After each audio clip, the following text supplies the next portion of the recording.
इज्जती के दोस्त बा।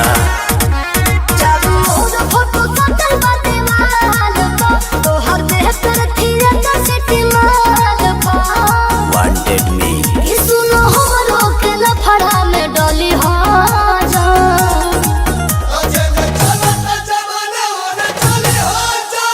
माहौल बदलेगा सोना तू बदली जा।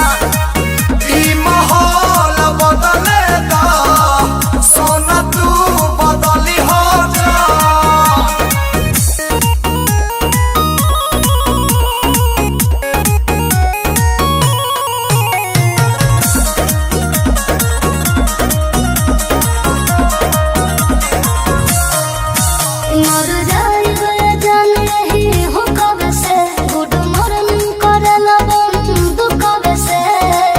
अरे गन तो फन खातिर रख ले बनी नमवे काफी बारे।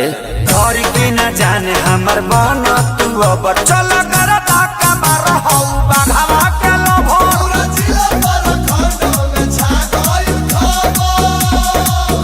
कहीं कहीं बाबू सुना के कतली हाँ जा।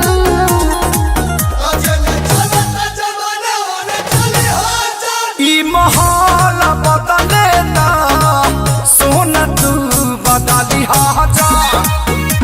माहौल बदलेगा सोना तू बदली जा।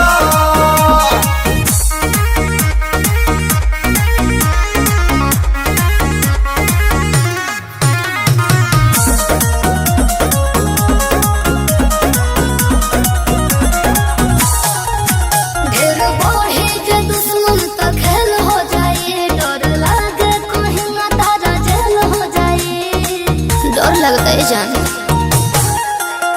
जिला के सारा गुंडा तो मानेला देवता अब पुलिस दरोगा से चले हला नेवता। जिला के सारा